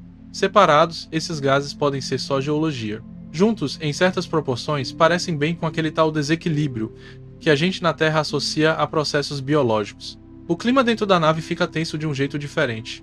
Não é medo, não é adrenalina de manobra arriscada, é aquela ansiedade de quem sabe que talvez esteja olhando para um mundo que, se não tem vida, tá com tudo pronto para ter. A IA, super sóbria, joga na tela probabilidade, margens de erro, alternativas geológicas que poderiam explicar aquilo. Um vulcanismo absurdo poderia manter parte do metano, por exemplo. Mas nenhum cenário sem biologia fecha direitinho todas as contas. Não é prova, não é assinatura luminosa dizendo "tem floresta aqui", mas é o tipo de coisa que deixa cientistas sem dormir por dias. Como parte do protocolo, a nave muda a configuração do telescópio principal para tentar imagens diretas do planeta, em comprimentos de onda específicos, usando técnica de esconder o brilho da estrela com coronógrafo. O resultado não é foto em 4K, nítida, com continentes desenhados, nada disso. É um pontinho, um disquinho meio borrado, com pequenas variações de brilho conforme o planeta gira. Mas desses borrões dá para tirar muita coisa. Diferenças entre hemisférios, indicação de superfície misturando regiões mais escuras e mais claras, talvez manchas de oceano e terra firme. Ao longo de dias, a equipe mede essas variações de brilho e constrói um mapa aproximado de albedo, vendo onde reflete mais, onde absorve mais. A partir daí, começa a brincadeira mental de imaginar como é estar lá embaixo olhando para o céu. Se o planeta tiver oceanos, a luz da estrela alaranjada batendo na atmosfera pode dar um céu puxado para o dourado o dia inteiro, com reflexos fortes na água. Se tiver continente coberto de vegetação, essa vegetação talvez não seja verde. Dependendo do espectro da estrela, plantas de lá podem ter pigmentos mais escuros, avermelhados, para aproveitar melhor a luz. Isso significa florestas que, vistas do espaço, podem puxar para o marrom, para o rubro profundo, para os tons que a gente aqui associaria ao outono eterno. Em algum momento, alguém levanta a pergunta que todo mundo estava tentando adiar. A gente chega mais perto, entra no sistema de vez, tenta uma órbita direta em torno desse planeta. Tecnicamente, existe combustível, existe capacidade. Mas entra aí uma enxurrada de questões éticas, de risco, de prioridade de missão. Chegar muito perto significa risco maior de contaminar o planeta com micro-organismo terrestre, mesmo com todos os controles. Significa também expor a nave a ambientes atmosféricos, magnéticos, gravitacionais que eles não conhecem bem. A discussão rola horas, dias, com gente defendendo chegar a mais, e outros lembrando que o papel dessa missão é, principalmente, observar, abrir caminho para os próximos, não necessariamente ser a primeira bota ou a primeira sonda no chão. No fim, o que pesa é a noção de que, se ali tiver vida, invadir de qualquer jeito pode ser estragar um laboratório natural que a natureza levou bilhões de anos para montar. Então a decisão é clara. Mesmo que doem quem queria se jogar de cabeça, a nave vai se colocar numa órbita estável ao redor da estrela, numa distância segura, e vai observar os planetas por um bom tempo, sem se aproximar a ponto de interferir. É o equivalente cósmico de parar na calçada e admirar a casa iluminada sem arrombar a porta. Não é covardia, é respeito. A partir dessa órbita começam campanhas sistemáticas de observação. Cada planeta recebe um turno de monitoramento. Eles não estão só olhando para o candidato habitável, estão estudando a família inteira, porque a arquitetura do sistema diz muito sobre como ele se formou. Alguns mundos mais externos, por exemplo, parecem ser gigantes gasosos ou mini-Netunos, talvez com luas que, um dia, também se revelem interessantes. A nave mede tudo: massa, período orbital, ressonâncias e inclinações. Com esses dados, a galera lá na Terra, anos-luz de distância, um dia vai conseguir simular a história do sistema, como os planetas migraram, se houve caos no começo, se teve planeta ejetado para o espaço interestelar. Em paralelo, a tripulação prepara a maior transmissão de dados da história da exploração espacial humana. Não é só um oi, chegamos. É um pacote gigantesco contendo espectros, curvas de luz, mapas parciais, modelos atmosféricos, análise de possíveis bioassinaturas. Eles sabem que o sinal vai levar muitos anos para chegar, que a resposta, se vier, vai demorar mais ainda. Mas isso já não importa tanto. O lance é que, naquele momento, eles estão literalmente apontando a antena para trás e dizendo para o resto da espécie: olha, a gente achou um lugar que pode ser mais um pedacinho de vida no universo. A nave entra em modo de transmissão, converte tudo em feixes concentrados de rádio, manda na direção exata onde o Sol está no céu deles agora, como quem lança uma garrafa no oceano com coordenada na mensagem. Enquanto a antena canta, os humanos lá dentro sentam um pouco, pela primeira vez em muito tempo, sem um grande manobrar para planejar imediatamente. O grosso da missão, em termos de chegar até esse objetivo, foi cumprido. Agora, o trabalho é menos de corrigir rota e mais de digere o que você viu. E é aí que, meio inevitavelmente, a conversa volta para a Terra.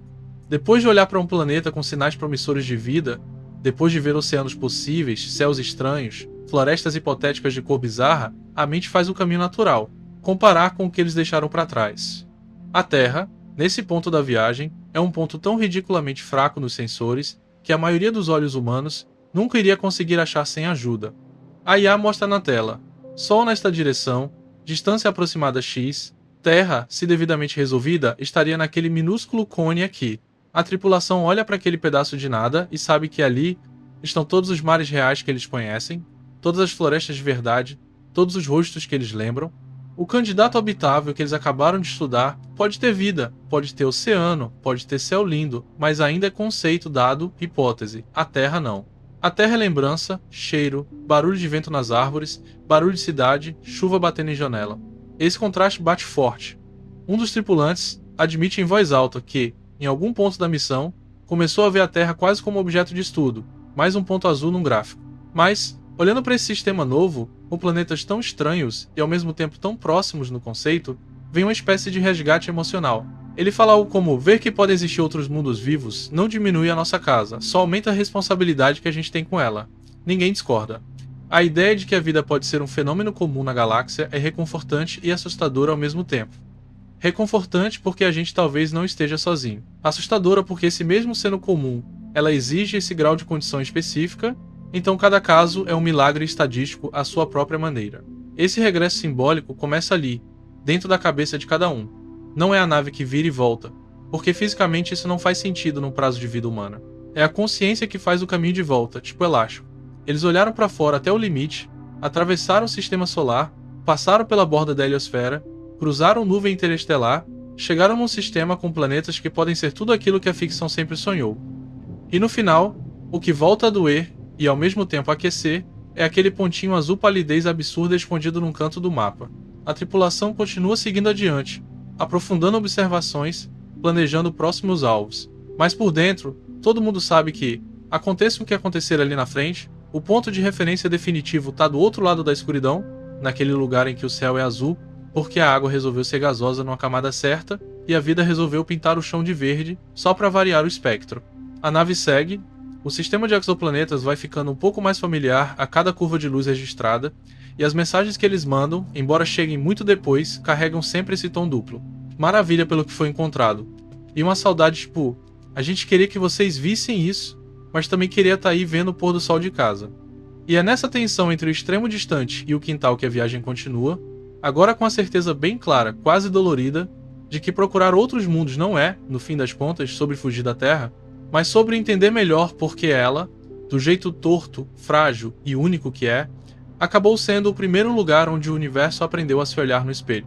E aí, no fim das contas, a nave segue, pequena demais para o espaço e grande demais para o nosso antigo limite.